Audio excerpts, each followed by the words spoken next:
Good morning everyone, and you're all very welcome to today's webinar, Auto Enrolment 5 Steps to Bureau Success. This webinar has been specifically designed for accountants, bookkeepers and payroll bureaus across the UK and will give you an insight into the secrets to profiting and pricing. Paul Byrne, Managing Director of BrightPay, was scheduled to present on behalf of BrightPay today. However, due to unforeseen circumstances, myself and Vicky will be presenting instead. My name is Rachel Hines and I am a Marketing Executive here at BrightPay. My colleague Victoria Clark is the UK Support Manager here at BrightPay and is very much on the front line when dealing with auto enrolment queries. Today we will present Auto Enrolment 5 Steps to Bureau Success, where we will discuss 5 tactical steps to gain a significant strategic advantage over your competitors and how you can make a profit by offering auto-enrolment as a chargeable service. Today we are also delighted to welcome our guest speaker, Colin Dunn, who is the co-founder of Penalties. Penalties help accountants to grow businesses that really matter. Over the past 10 years, co-founders Colin Dunn and Rob Nixon have helped thousands of accountants improve their firm's position across profit, capacity and growth. In this webinar, Colin will share tried and tested strategies to create a true win-win pricing scenario. If you have any questions, you can type them into the questions bar at the right of the screen on your control panel throughout the webinar. We will have a Q&A session at the end of today's webinar and we will try to get through as many questions as possible. Today's webinar is also being recorded and we'll send a link to the recording of the webinar along with the presentation slides to all attendees afterwards. So starting off today's presentation, Auto Enrolment 5 Steps to Bureau Success. So here's the agenda for our slot today, which we hope you will find informative and useful. When talking, we will often refer to auto enrolment or automatic enrolment simply as AE. You can't argue that the UK's payroll landscape has changed forever. The introduction of auto-enrolment has brought and is bringing employers kicking and screaming into participating in a workplace pension scheme. Just a brief introduction to auto-enrolment before we start off. What auto-enrolment actually means for an employer is that from the staging date or from their deferred date if they're using postponement, all eligible job holders must be automatically enrolled into a pension scheme and the employer must contribute to this scheme. All employees must be assessed to determine whether they are eligible job holders, non-eligible job holders or entitled workers.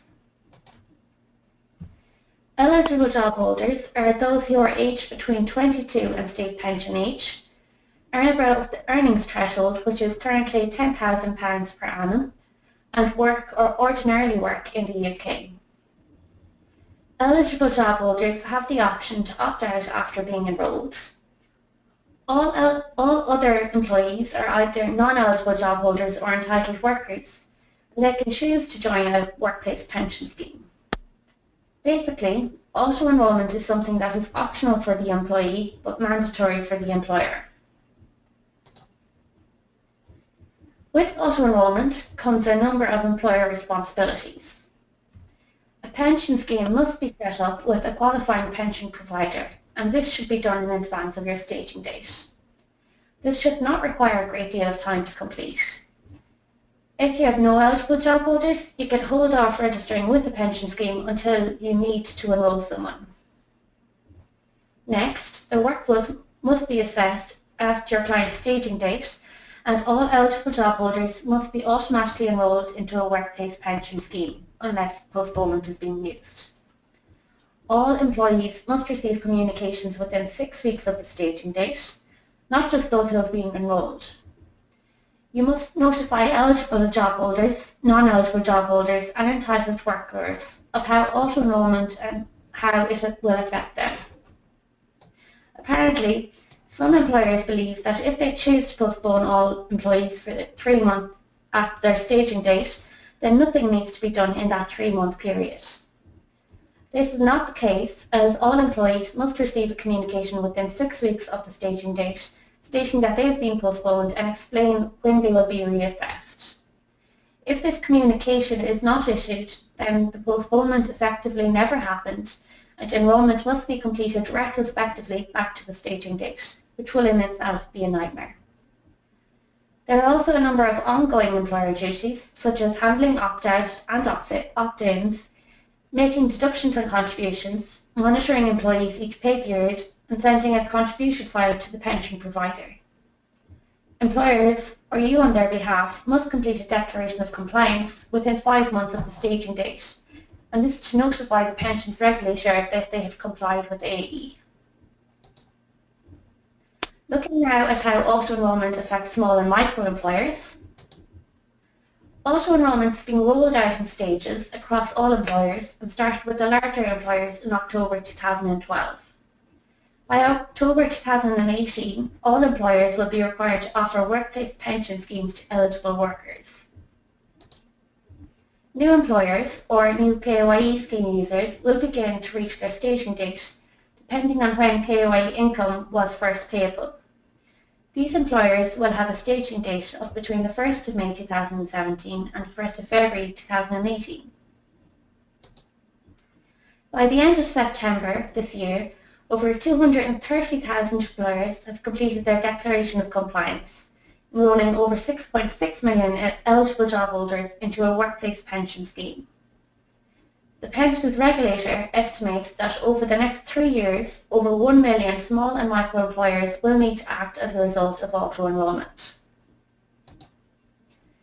You will see from the slide that the so-called tsunami keeps growing and growing each quarter, with the largest number of employers reaching their staging date early next year.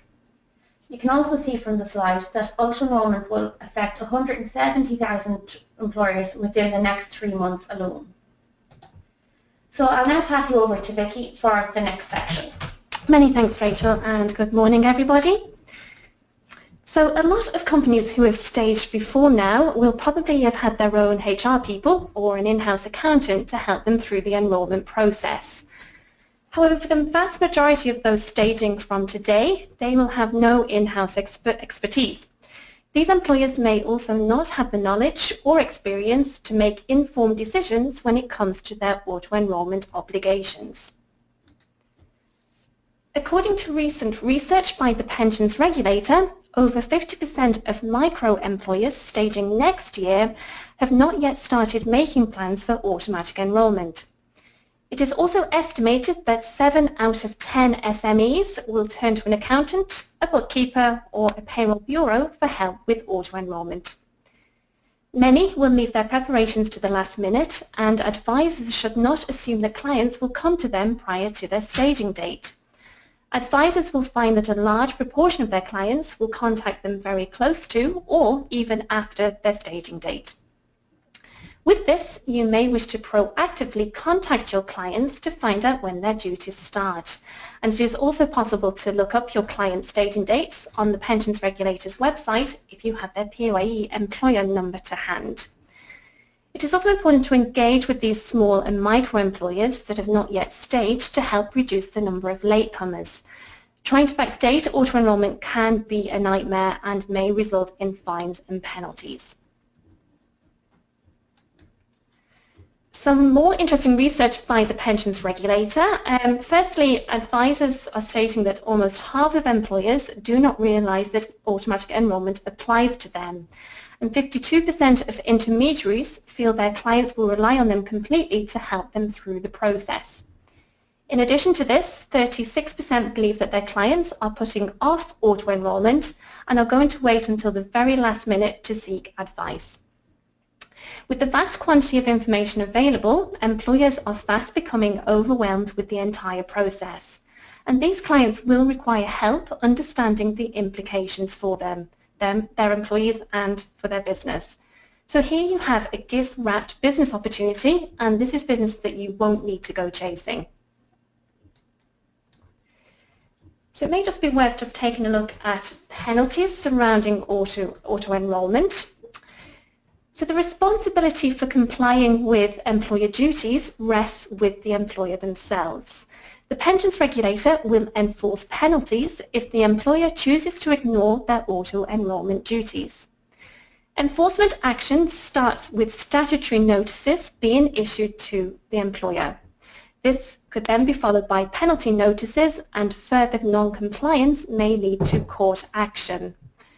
The Pensions Regulator does want to work with employers to make sure they understand their employer duties, and in certain circumstances they will work with the employer to ensure compliance. For example, where the employer genuinely did not understand their duties or due to unforeseen circumstances has not been able to comply. However, those who do not carry out their auto-enrolment duties in accordance with the law will face enforcement action and penalties.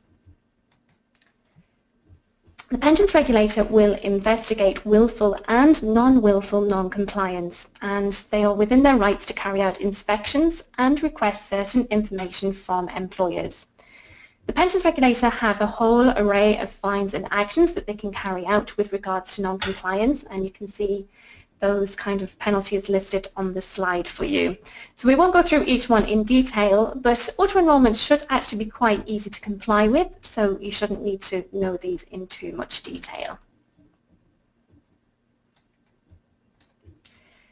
So there are three main sources of intelligence that the Pensions Regulator will rely on when deciding if they should take further action. Firstly, it is receipt of a declaration of compliance. So if the declaration of compliance is not received within 5 months of the staging date, then it is usually a good indicator to them of non-compliance. Secondly, notification by a pension non-payment of monthly pension contributions.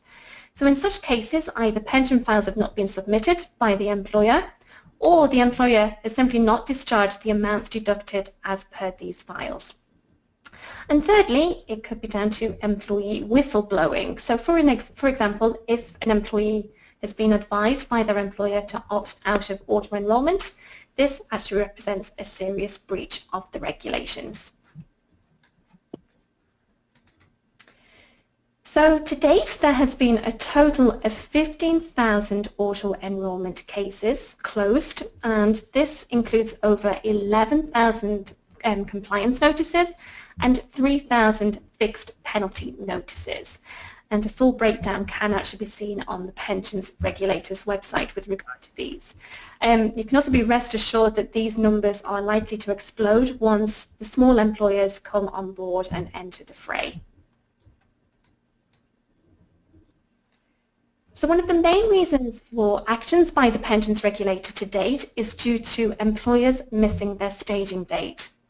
If you realise that you missed your staging date and you are within 6 months of that date, you can postpone auto-enrolment.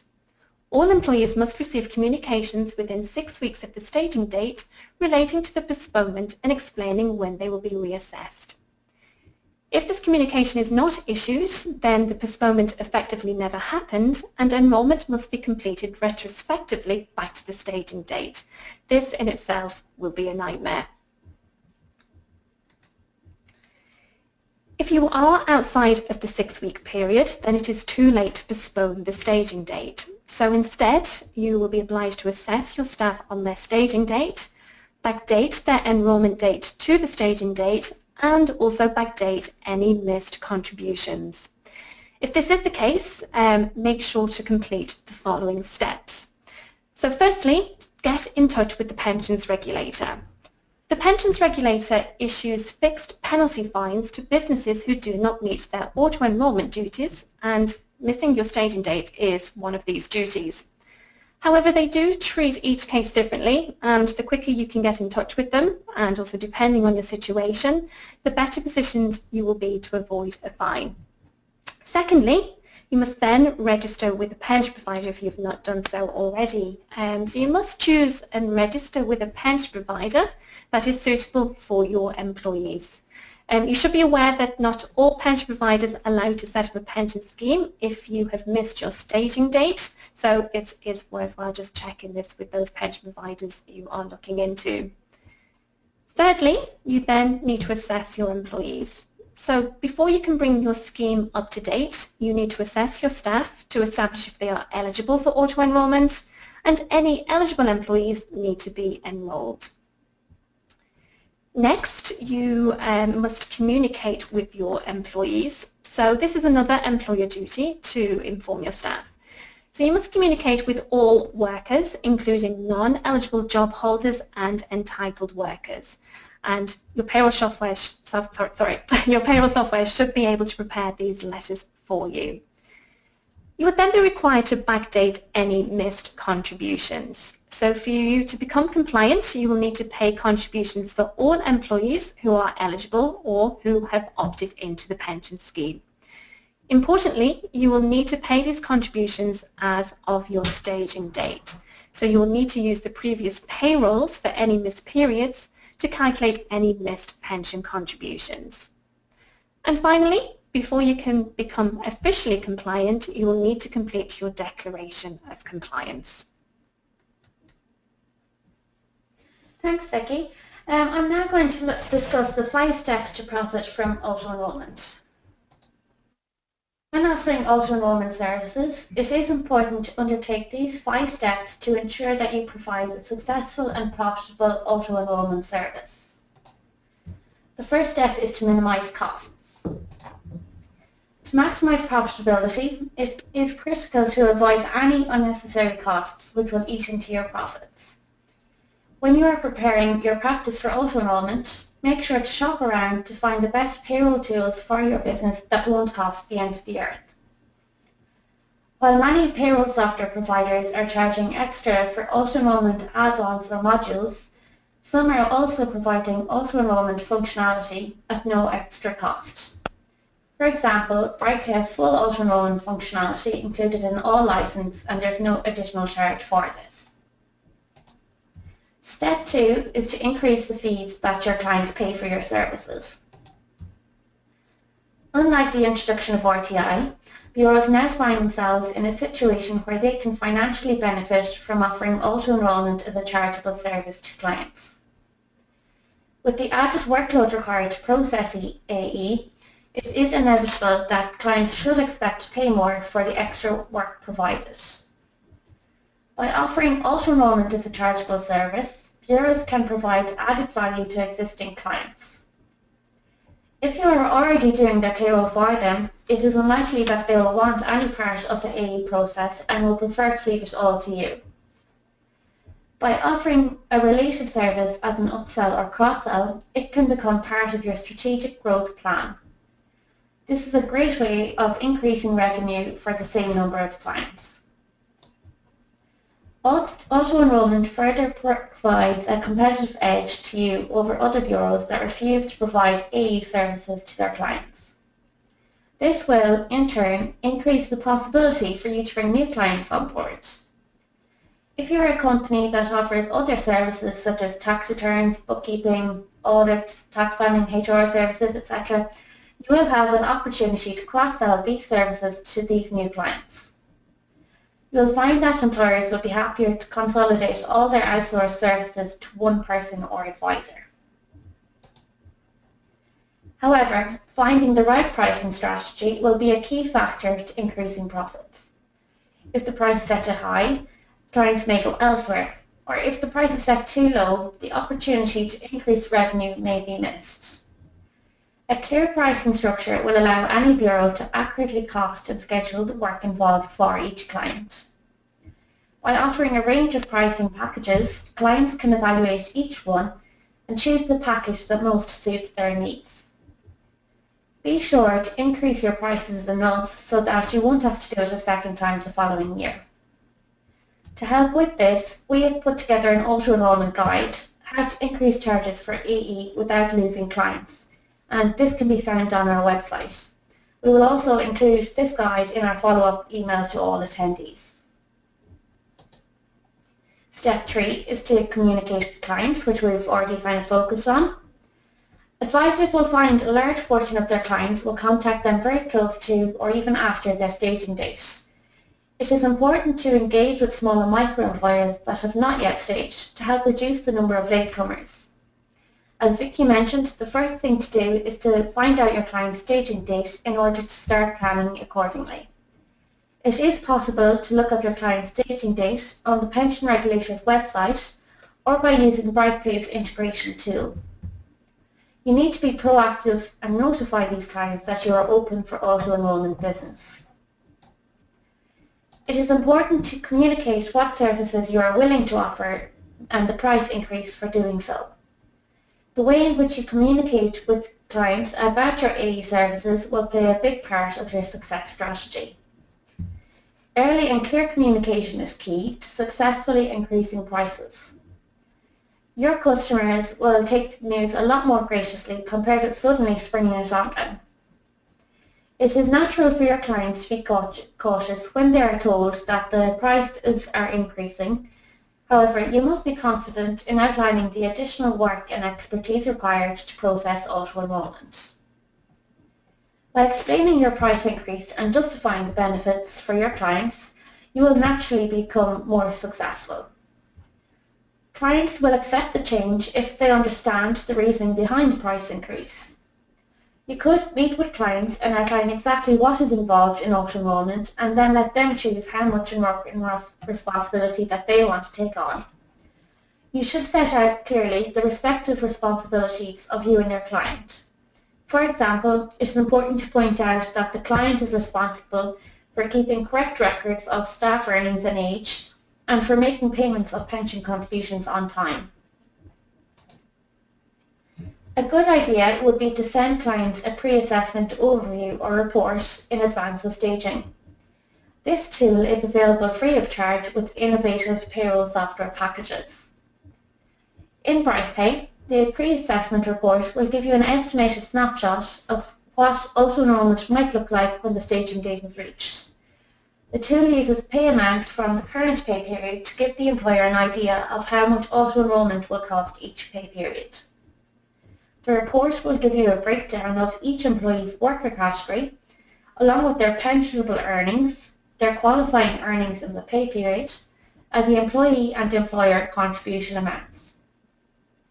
This tool is also useful when preparing for auto-enrolment. If there are no eligible job holders, you don't need to register with a pension provider and set up a scheme.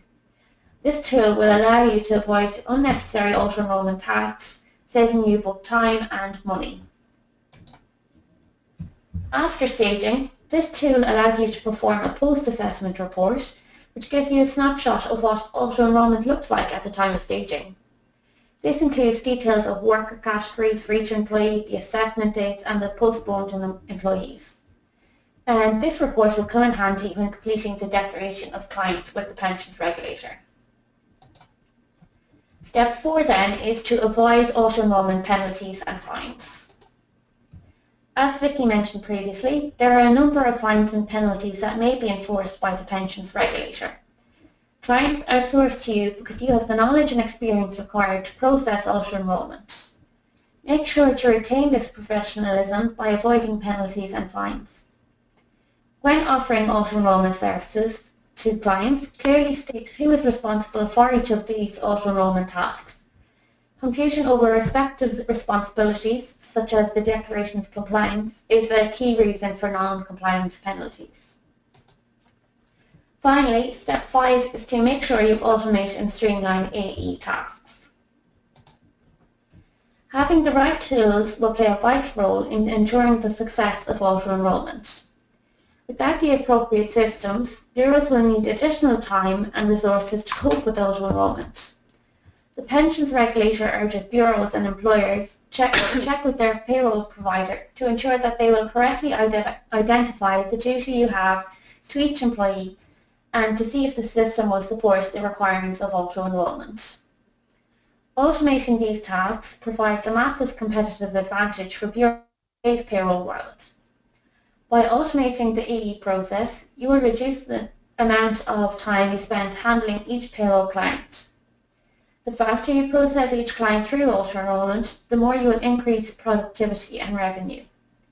This will be key to success and allow you to increase the speed involved in these types of jobs.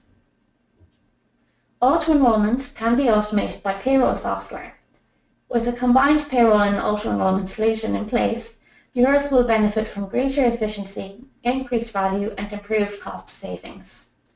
Ensure that your payroll software provider will provide all the necessary functions to automate these employer admin tasks. I'm now going to pass you back over to Vicky for a quick demo showing you how BrightPay handles auto enrolment. In this example, we're assuming that the employer, or you on their behalf, has already registered with a pension provider, in this case Nest. So thank you, Vicky. Many thanks, Rachel. So so just moving over to BrightPay and how BrightPay handles auto enrolment for you. So the starting point is as soon as you have your details of the pension scheme that you've signed up with. So as soon as you have these available, these can be entered in our software, and this can be done in advance of your staging date. Within the pensions utility here, all you need to do is simply click Add New Scheme, and then choose the applicable pension scheme option from the listing. So you'll just see on screen there that BrightPay currently offers dedicated support for 17 pension providers, and I'll just let you have a quick look at those 17 there. For those pension schemes that we don't offer dedicated support for, we do have the option over to the right-hand side to set up an other automatic enrolment scheme there. So as Rachel just mentioned, we will just use Nest as an example in this morning's demo. So I'm simply going to choose Nest from the listing. So with Nest, when you're setting it up, you just need to enter your Nest employer reference number, choose your submission method, and then your user credentials there. Next, you will just be required to set up the groups in BrightPay to match exactly the groups that you set up in your Nest account. So you're going to click on Group here and complete your details accordingly. So the name of your group, what your contribution rates are, and also the earnings basis there. So all these, you'll see this little drop-down menus here where you can change the options accordingly. If you have more than one group to add in, you simply click on Add Group and repeat that process. For example, you may have employees on different pay frequencies, or you may have employees on the same pay frequency, but they have different contribution rates being applied to them. Once you have your pension scheme set up, simply click on Save. So this is now a view of our payroll screen. So this is the period in which my staging date is falling, and you'll see then that you'll get these on-screen flags and these yellow alerts here. So what BrightPay will do for you is that it will automatically assess your employees for you when your staging date is reached. So it will determine whether your employees are eligible job holders for you, whether they're non-eligible job holders, or whether they're entitled workers. The employee you can see on screen here is being assessed as an eligible job holder. So all I need to do is click on View Options here to bring me through to the options available for this worker category. So just to show you how you would enroll the employee on BrightPay, so you're simply going to click on the Enroll button here. Okay, select the enrollment date, then your pension scheme that you will have set up in the pensions utility already. Then you have a drop-down menu to select the applicable tax relief, and with Nest that would be relief at source. And then you have a couple of choices here. If you just want to enroll that one individual, you would just click on Continue. Or if you would like to enroll multiple employees that are falling in the same scheme with the same tax relief and same enrollment date, you can choose the option to enroll multiple employees with these same settings here. Okay. If you choose this option, you then select the employees you wish to enroll, click the button at the bottom to complete the process, and all those employees are now enrolled for you. Once employees have been enrolled, BrightPay will then automatically prepare the employees' enrollment letters. And these enrollment letters can be printed, they can be exported to PDF, or they can be emailed as well, directly from BrightPay to the employee. Similar to batch enrollment, you can also process these enrollment letters in a batch for multiple employees. So here you'll just click on the option here to create or send letter for multiple employees and the option you wish to do this with. Once employees have been provided with their communication, then you would just need to instruct BrightPay that this has been done, again, just for one individual or to speed things up for multiple employees. My next employee is an example of an employee who is being assessed as a non-eligible job holder. And if we click on View Options here, again, we're given the 4 options available for this worker category. So for non-eligible job holders and also entitled workers, your AE duty is to provide them with communication just to tell them that they have the right to opt in or to join the pension scheme. So again, BrightPay will prepare these letters for you. So simply click on Letter and complete the process again by printing, exporting or emailing those right to join or right to opt in letters to them. So now we just have the payroll screen. So for any employees that you have enrolled or they've opted in or they've joined the scheme, when you return to their payslip view here, you'll see that their employee contribution and the employer contribution, depending on the rates applicable, will now be flowing through onto their payslip. And if I just click on Finalize Payslips here at the top, this is a view of their printed payslip, and you can see there that the payslip will also reference the contributions to the pension scheme. Okay.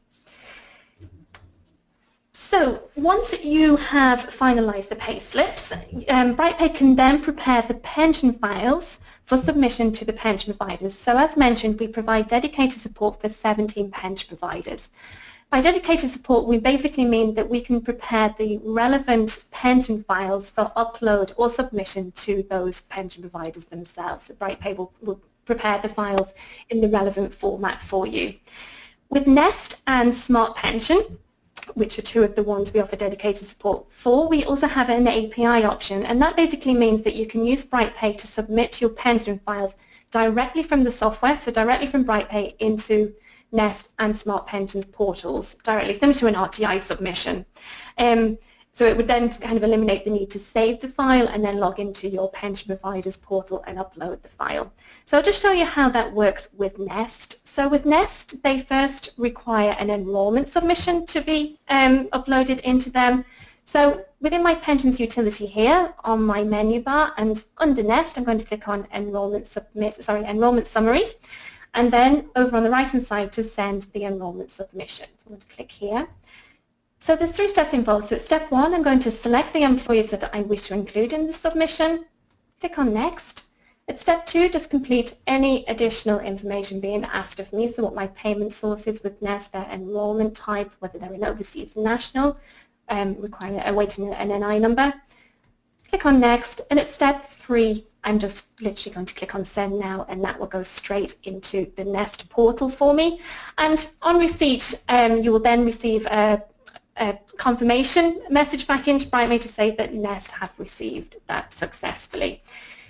As mentioned, this is an API submission. For those 15 pension providers that we don't provide an API option for, rather than there being a Send Now button, you'll have a Save CSV file button here instead. The process is really very much the same. You're going to click on the Save button, save the enrolment file to a location of your choice on your computer, log into your pension provider's portal and upload it. So there's just that extra step involved for the other 15 providers. So every pay period after staging, for which there are contributions going through, then you are required to submit a contributions submission as well to the pension provider. So here, just staying with Nest, to do this, I'm going to click on Contribution Summary on the menu bar, click on Send Submission here, and again, it just takes you through a couple of steps. So on the first screen, just obviously complete the information being asked of me, so my payment source and my payment due date to Nest in this example. Click on Next at step 2, select the employees I wish to include. Step 3, just let, in this instance again, Nest know why there may be a reason for partial or non-payment of contributions. Maybe an employee has left, for example. And at step 4, I have that Send Now button again, and that will be your submission into Nest. And again, for the other pension providers, that will be a Save button there for you to save the CSV file and then to subsequently upload it.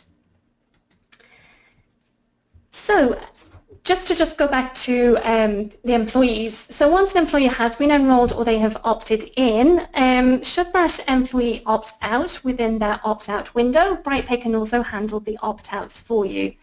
Just within the employee utility, each employee has their own automatic enrollment section, and you can see here that I have an employee enrolled. If that employee has chosen to opt out, and I've received, as the employer, notification of that opt-out, I'm going to click on the opt-out button here. Simply enter that opt-out date, and if you've been given an opt-out reference, enter that too. Press continue, and you'll see confirmation of the opt-out there.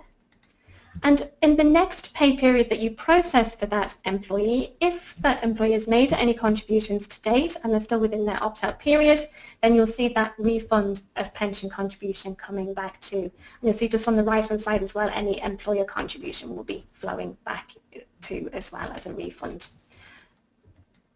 Okay, so I'll just pass you back to Rachel now. Thank you, Vicky. That was a great demo there. So that completes the overview of how the software handles the auto enrolment process. Just to let you know that our bureau license costs £199 plus VAT per tax year, and this includes unlimited employers, unlimited employees, free phone and email support, and full auto enrolment functionality. So just quickly before I pass you over to Colin, I would like to say that our next webinar is next Thursday, and this will cover family-friendly leave. And after that will be a free auto enrolment webinar on the 16th of November, where we will have Nest on as a guest speaker. So I'm now going to pass you over to Colin, so just bear with us for 2 seconds while we switch over the screens.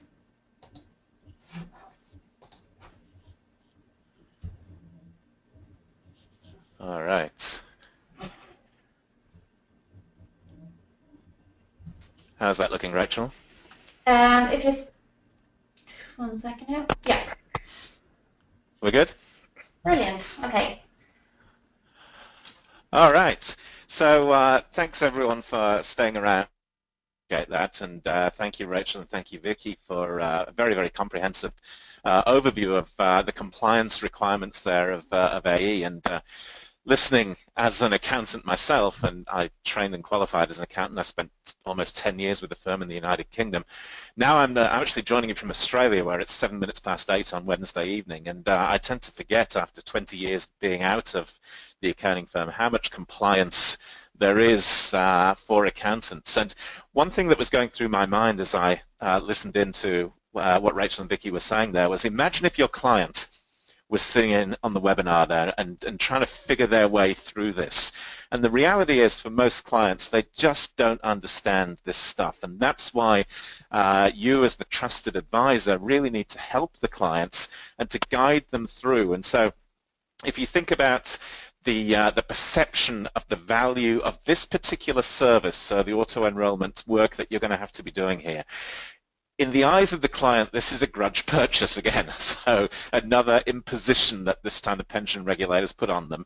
But what we need to do here is get on the front foot and go and talk to the clients and explain to them that your role is to help them through that maze of compliance that the regulators imposed on them. And by the way, please go ahead and read the BrightPay booklet on pricing. That'll be very, very important for you as well. But as you do that, it gives you another opportunity to talk to your business clients. And what I want to talk with you about today is how to value price professional services. So in the next 20 minutes, we're going to have a whistle-stop tour on value pricing, because if you think about it, what most services tend to be priced on is time. And I think the reason for that is the profession has just fallen into the easy option. And so, you know, the research says around about 1940 when timesheets were introduced, and so we have this system whereby whatever ends up on work in progress multiplied by some sort of arbitrary charge-out rate. And I say arbitrary because if you walk out of your office and walk over the road to your competitor, you'll probably find they're charging a different charge-out rate. Then that tends to be, if you bill it all, tends to be the bill that the client gets. And oftentimes that bears no resemblance to the value to the client whatsoever. And so the question you need to be thinking about all the time is, how much am I going to charge for this particular piece of work that I have in front of me? And so auto enrollment would be a project. And the value of that will depend on how important that is to the client. And I'll explain some more about that as we go through our time together today. And so we need to break this nexus between time and price. So time is still your scarce resource, but it should bear no resemblance to the price that you charge, especially on value-based projects. So let me give you an example of that. So here's the situation.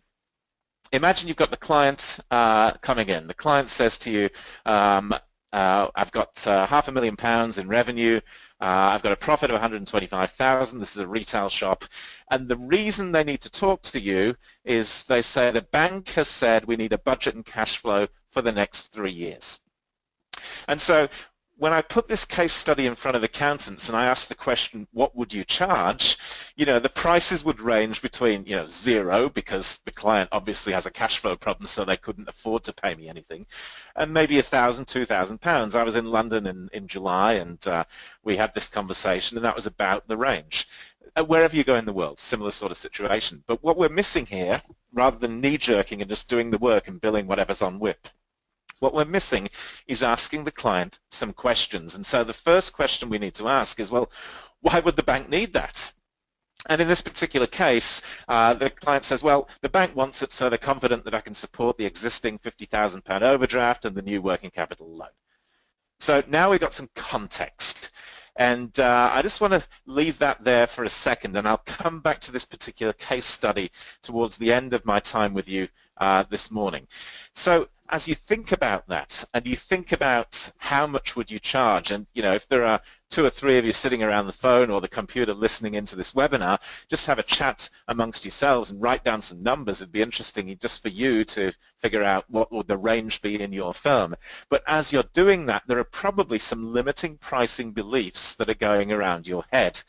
And so, for example, you know, you might be saying, well, you know, our charge-out rates are in line with others, so we'll just charge what we normally do based on the time that's on the clock. Another limiting price belief might be, you know, I'm just too busy to figure out what the price should be, and so I'll just charge by the hour. And incidentally, in the United Kingdom, where I've done a lot of work, and in Ireland as well, where I've done some work, you know, I think you're reasonably well advanced in this area because the education in this space has been very good. And a friend of ours, Mark Wickersham, Mark, I think maybe on the webinar tonight, has done some really great work in educating you in how to price, and that's very, very important. So as we think about all of these issues, take it, you know, think about what's stopping you from implementing some of these things, and my bet is it's one or more of these pricing beliefs.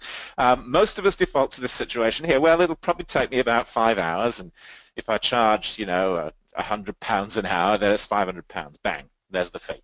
Another one. Well, I can do it really fast. Well, of course you can. But that didn't come overnight. And if you're a partner in a firm, you can probably bash this cash flow forecast out really, really quickly. But that doesn't mean you should charge a low fee, because we need to bring our expertise and our combined years of wisdom to this particular job. Next, there's too much time on the clock, we better write some off. So this is an after the fact, looking at what's on WIP, and this happens all the time.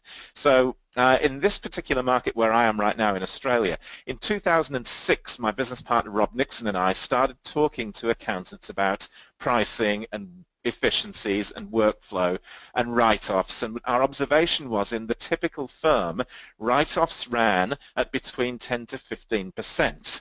Now that issue has pretty much gone away in this country because the education has been, you know, so constant, and so people are getting the idea now that we've got to get rid of write-offs, and that is just a conscious decision to make. But if you're not there yet, next time you see an item on WIP, stop thinking, well, the client won't pay that, I better just write it off. Next, I'm afraid of what the client might think if I go to them and propose a value-based price. Well, what the client thinks of you is none of your business. That's their concern, and we've just got to get over that. You need to put forward a price that reflects the value that you bring to the table. What if they say no? Well, you're better off knowing that before you start the job than after you've done the job, when they refuse to pay you. Some clients will say no. They tend to be the price-sensitive ones. They might be better off clogging up some other accountant's book. This is the overriding one. Well, my clients would never pay that, so I'll just charge a few £100. And that's what we're fighting. It's all in your mind. And so, as we think about the success formula for pricing, I think the ideal price is derived by 3 different elements which come together and kind of intersect, if you will. And when you get this sweet spot, you'll get really, really good at pricing. So number one is your value belief. The first sale is to yourself. You've got to believe that the value you bring to the client is high. So the first sale's to yourself. Now, how do you get that belief? Well, you need to talk to your clients. Ask them, where's the value in the work that we do? And you know, as you get more into value-based projects, make sure that you're getting that feedback from clients. Number two is your client's value perception. And your clients will never perceive the value that you bring unless you have a good quality conversation with them around the impacts of implementing what you're doing with them. The third one I'm going to leave to the end of the little session that I have with you today, but there's a very, very important nuance here that it's important that we understand. So let's come back to this issue again of, you know, raising a bill. And let's start with the compliance work, because wherever I go in the world, 85 to 90% of the work that a typical accounting firm does is compliance. And it's probably the same for most of you on the line today. Some of you will be slightly different, but probably around about the same for this group on average. So the question to ask yourself in any piece of work, compliance included, is where's the value? And so let's take the end of year compliance work. You're going to draw up the accounts, the tax returns and so on, and do what needs to be done on behalf of the government. Where's the value there? So if you ask your client, so where's the value in that end of year work, they may be struggling to come up with it. And in fact, I know, this is a true story, I know of one accountant who said, well, I'm going to price everything based on value. And they went to the client and told them this, and they said, so the next project we've got coming up is our end-of-year compliance. And his idea of pricing based on value was to ask the client what the client would like to pay for that service. And the client said, I'll buy you lunch. And that's the absolute truth. So we've got to be really careful with this. But, you know, as you think about this, again, it's not about time. If you've been in practice 20 years, it took you 20 years to know how to do it quickly, to know how to get the best results for the client. And so even with the end-of-year work that you do, and whether or not you enhance that with charts and diagrams and so on and so forth that software can do for you so easily nowadays, if you sat down and talked with the clients and said to them, look, here is the benefit of the work that we've just done for you. First of all, we can see some of the trends in terms of profitability in your business. Secondly, knowing what's going on in the business, because of those trends, you can make better business decisions. Because we've done your compliance work, we're able to provide peace of mind to you. Because we've done the tax work, we're able to satisfy your compliance requirements. You can manage your cash flow better if you've got accurate information.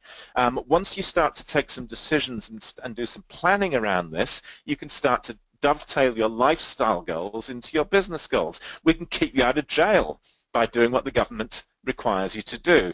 We can help guide you to success. We can help build your wealth. We can help protect your assets. And so the deeper you go into this, the more you can start to articulate the value to the client.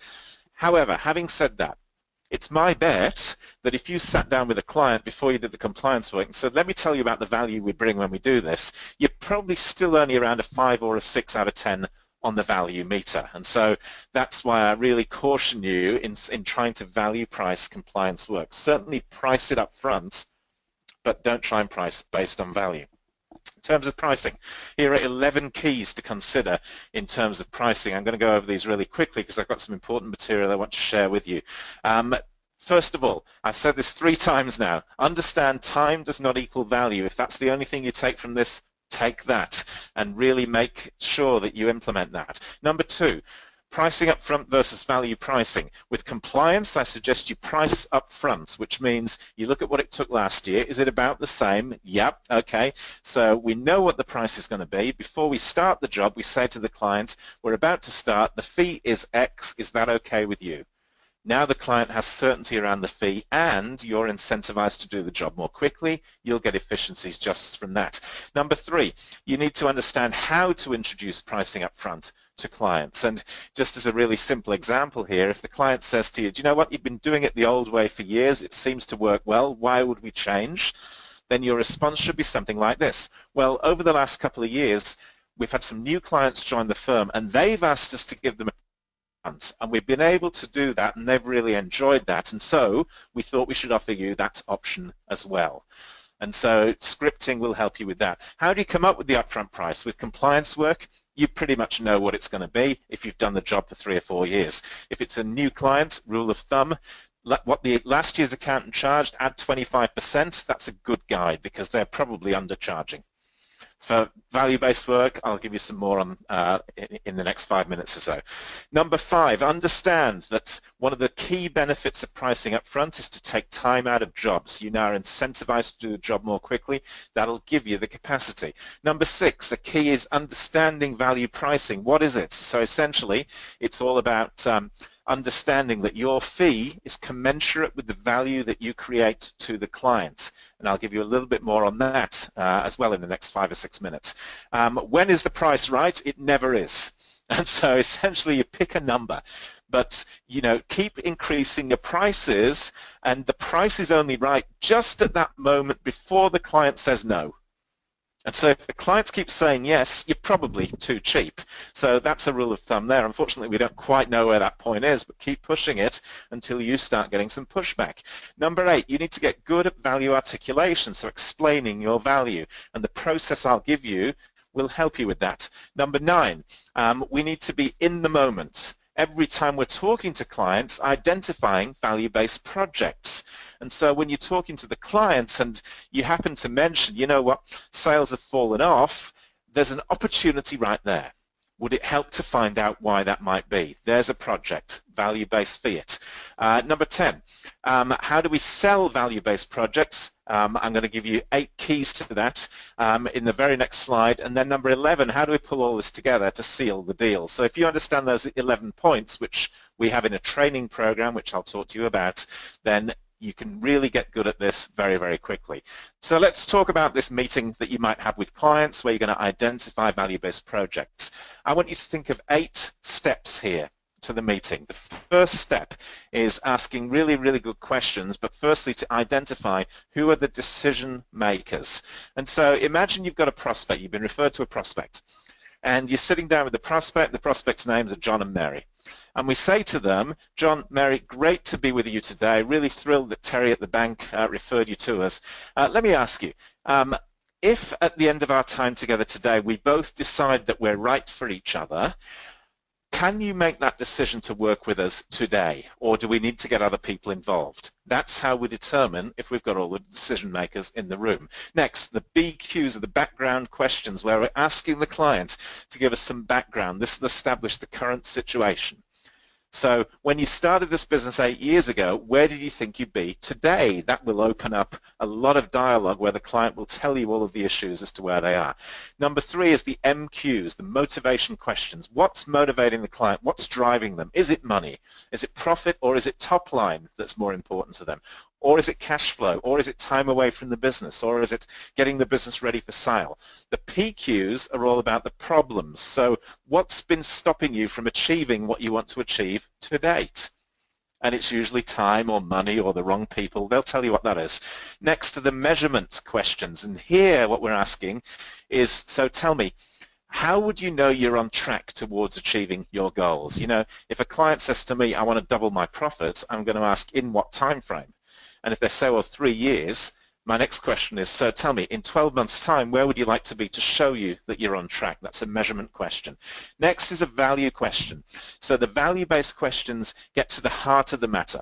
The motivation questions help you understand what drives the client. The value-based questions help you understand what that means to the client. So if together we could achieve those objectives, what would that mean to you? What's the impact to you of doing that together? And you'll hear words like, that'd be great, that'd be a weight off my shoulders, it'd be fantastic. It's the emotional responses we're looking for. Next, the CQs are the consequence questions. So what's the consequence of doing nothing differently? And the client's going to say, well, we wouldn't get any different results. It'd be the same. And then your only place to go is the timing. So let me ask you, John and Mary, is this something that you'd like to get sorted in 3 years, or should we get started straight away? So if you follow that question, and we've documented that for you here in a little worksheet. So this is like a notepad. You can put your own letterhead on there, your logo and so on, and just keep notes on this as you're meeting with the clients, and it'll keep you on track as well to make sure that you're asking the right questions in the right sort of order. So as we think about that, one of the most important things on this this worksheet is the last entry there, so the BAM-FAM. BAMFAM means book a meeting from a meeting. So what we need to now say to the client is, let me summarize what we've talked about today. So is this right? We talked about 3 key objectives. You said you'd like to double your profitability, have £100,000 in the bank at the end of the year, and take 2 weeks not had a holiday for the last 3 years. Is that right? Client says, yeah, that's absolutely right. Excellent. And so you said some short-term measures that would show you are on track are as follows. List them out, whatever the client said. And you said the impact to you would be that A, you've got money in the bank so you can think about expanding the business. B, you're going to put your marriage back on a solid footing by taking that holiday, and C, you just feel better that you're on the right track with the business. Some are quantitative, some are qualitative. Is that right? Client says you've got it spot on. So the next steps are going to be as follows. What I'd like to do is go back to the office, have a chat with a couple of people, and we're going to have some ideas as to how we can help you address this. And there could be some options that you could pick from. And so we'll put that together in an implementation plan for you. And so today is Wednesday. We're going to get that to you on Friday morning. When will you have the chance to read it? The client might say Friday afternoon. Terrific. So can we meet again on Monday, because you're going to have some questions, and then you can choose which option suits you best. And so in the implementation plan, what you're going to do is give the client some options. I like 3 options, but option 1 might be we're going to help you develop a plan, then you, clients, implement it. Option 2 will give you some more support. Option 3 will be there with you to really do that. So in other words, all options here address the client's objectives, but if the client goes for options 2 or 3, there's more and more value. They can either do it quicker or get a better result because of the effort that you're putting in alongside them. So we developed a program called Pricing Power to help you with all of this. So what I've talked about there in 15 minutes, you're going to find as a 12-module training program, video-based, with tools and checklists and scripts and role plays and so on, so you can get your whole team involved with this. And so as we think about that, let me complete this success formula with you. So the ideal price is your value belief, your client's value perception, and then that third part being your value contribution. And so if we go back to our case study that we started this little discussion with, I want to ask some more questions now. And so I understand why the bank wants the cash flow forecast, but what I want to know now is, why do you, clients, want the loan? The client might say, well, to reinvest the funds into stock and marketing. Oh, really? Why marketing? Well, I want to grow my business. That's interesting. How much growth? Well, I want to double the revenue, triple the profit, and add another location. Why growth? I want to sell it in 3 years. Well, why do you want to sell the business? So I can retire gracefully at the beach. And now we're in a really different discussion. We're not doing a knee-jerk cash flow forecast. We're going to help our client retire gracefully at the beach. So I hope you can see that asking the right sort of questions gets you to a situation where you're really articulating the value to the client, because buying decisions are not made based on rational questions or thought processes. They're based on emotion. The client needs to understand where the emotion is, and when they start using words like feel and esteem and, you know, I'd get rid of the fear, I'd feel better about all this, that's when we're on the right track. And to help with that, you need to stop talking about inputs and start talking about outputs. So don't tell your client you can do all these things on the left-hand side, but instead talk to them about improving profit or growth or cash flow, making them more secure, improving their wealth, helping them retire, be successful, give them peace of mind, a better lifestyle, and essentially what you sell here is hope. And so a real whistle-stop tour, as I said, all included for you there in the Pricing Power program. And you can get some more information there if you go to store.panalytics.com. I hope this has been useful for you, and more than happy to answer any questions if anyone's got any now, or otherwise please feel free to email me directly at colin.dunn@panalytics.com, and I'll make sure I reply to those. So Rachel, that's me done. Thanks for the opportunity. Very much appreciate it. Brilliant. Thank you, Colin. That was a very interesting webinar there. So we have a good few questions coming through here. And just a reminder, if you do have any questions, feel free to type them into the questions bar at the right of your screen. So Colin, I'll give you a break for a few seconds to catch up and get a drink there. I have a few questions here for BrightPay, so Vicky's going to answer them. So can employers who pay their employees weekly choose to pay the pension contributions on a monthly basis? Okay, this is just something to check with the pension provider that you have. From experience, I think a lot of pension providers, yes, they should allow that to happen. What tends to happen is that you will still need to upload or submit your weekly contributions files into the pension provider, but usually then they allow you then just to make your payment once a month for those. But like I say, Nest certainly allow that, People's Pension, those are two that we are aware of. Like I say, just maybe just check with the pension provider just to see if they do allow that. Okay. Another question here.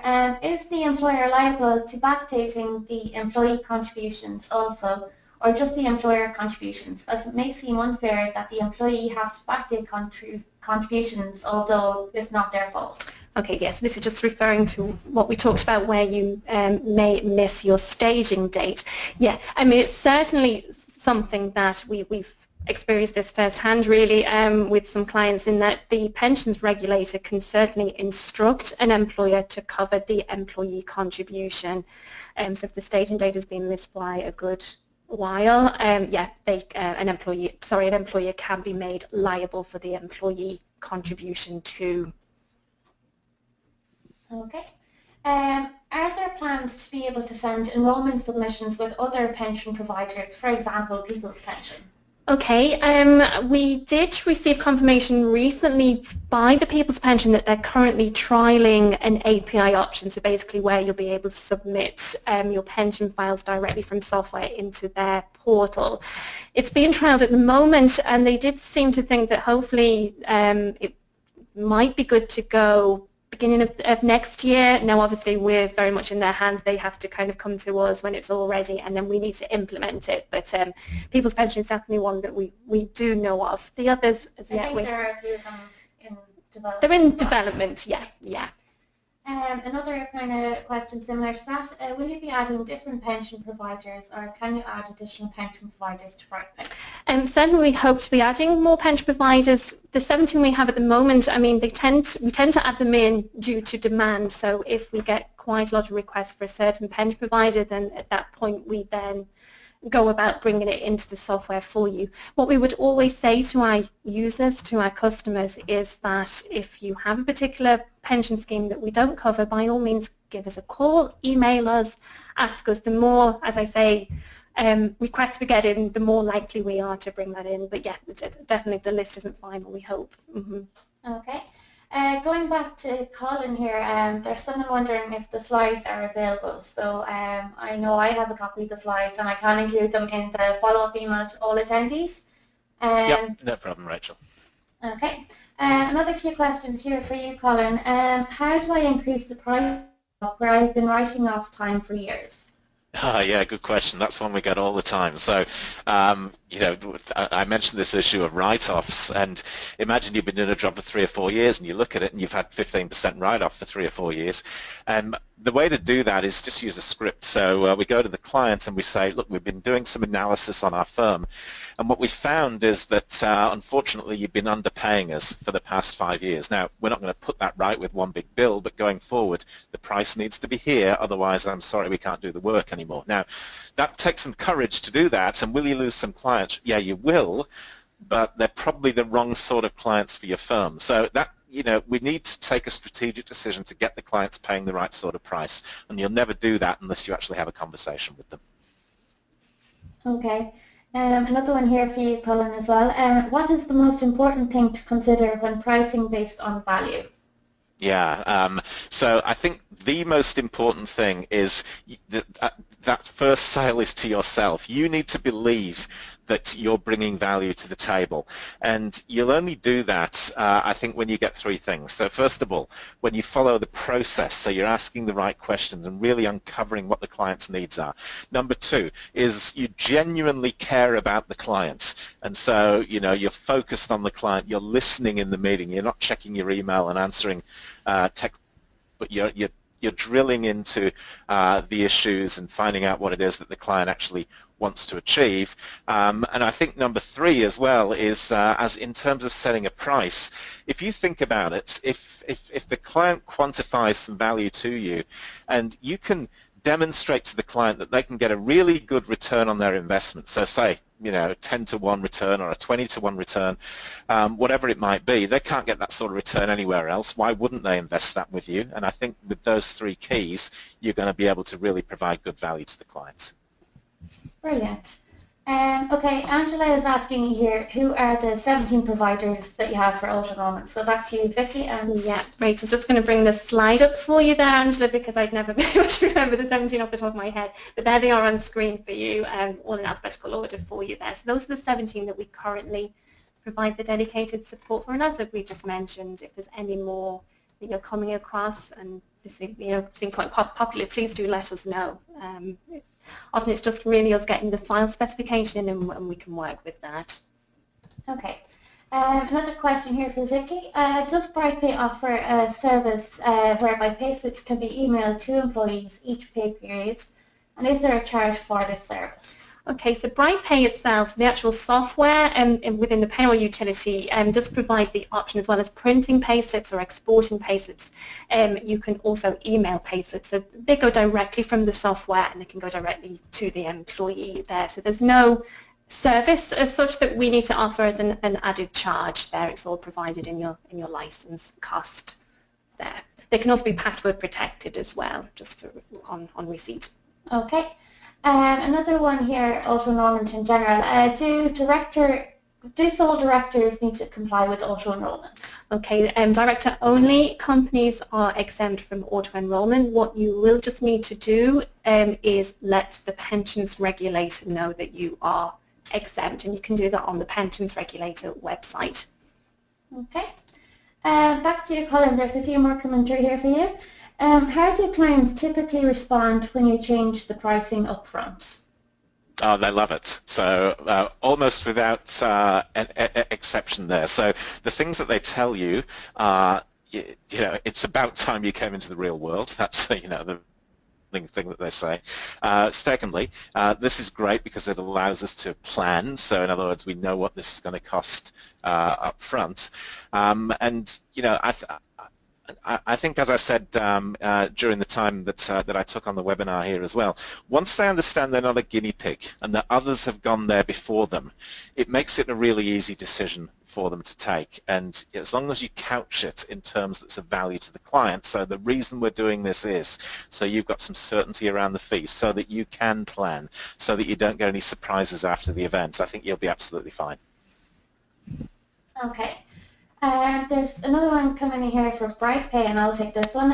Smart Pension normally needs a POPTIS report. Does your report use this method? So no, our Smart Pension API is just like the Nest one. It's full integration with Smart Pension, so there's no middle person or no middle company such as POPTIS or Pension Sync in between. It's just streamlined between the two. Another one here that I'll take, are you going to send us the slides? So yes, we will send the recording of the webinar and all the presentation slides and the few things we mentioned, like the Auto Enrolment guide and the upcoming webinars as well. So we'll email those all out. It'll probably be either this evening or tomorrow, but you will get them soon enough. Another one here for Vicky. As a sole trader with no employees, I am considering offering payroll and Auto Enrolment as an added service, but concerned I would have no backup to offer the service. Can you administer Auto Enrolment or payroll in advance of absence? I hope this makes sense. Okay. I suppose with respect with payroll probably would be the easiest to manage or administer in advance of absence, mainly because obviously you could get your payroll information in. RTI submissions can be processed and submitted to HMRC on or before your pay dates. With Auto Enrolment it's a little bit trickier. Obviously some things you can't do in advance, like especially with a lot of the pension providers, you can't submit anything to them until you've reached your staging date, basically. So even though you might just get a little bit of a head start, sometimes you have to wait for the physical date to happen before they will start accepting pension files. Also, we're aware as well, an example I can give is Nest, for example. We had a query recently where a lady was going off for a couple of months. She wanted just to submit her pension files to Nest in advance for those 2 months. And they basically didn't make it available for that second month's information to go in. They kind of had a cut-off point. So again, it could be case by case really with pension schemes, how far in advance you could submit files. So it's just something to be aware of. Okay, thanks, Vicky. There's another one here for you, Colin. What if a client wants to stay on the old time rate pricing methodology? Yep, so we've had the conversation with the client and said, I've had some new clients who've said they'd like the price up front. We've been able to provide that. They've really enjoyed that, so we thought we'd give you the same offer. Some clients will say, no, I'm okay, just keep doing things the way you've done. And then you've got a choice. So some firms say, no, this is the way we're going to do things right now. But other firms say, well, I like the client, they've been a good client, they always pay my bill, there's never a complaint, and so I'm just going to carry on the old way. So my recommendation is offer to all, and then you make the decision as to whether you force those who don't like it to go, or you just go with the status quo. Okay, another question in here for Colin. Do you still keep timesheets to see whether you're making a profit?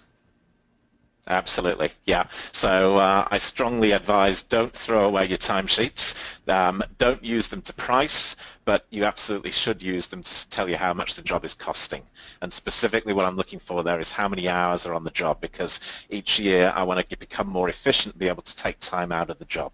So if we have no timesheet, we have no way of knowing that. Okay, great. And another one for you then as well, Colin. I am a partner and I see how this would work. How do I get my accounting team to buy in? Ah, right, okay. So partners, let me just say this frankly to you, it's your business. You make the decisions. And so there are things that you can do in terms of firstly explaining very clearly to your team why you're making that transition and why we're moving to pricing up front and value-based pricing. You can certainly train them, and so the pricing power program I showed you is applicable for all of your accounting team.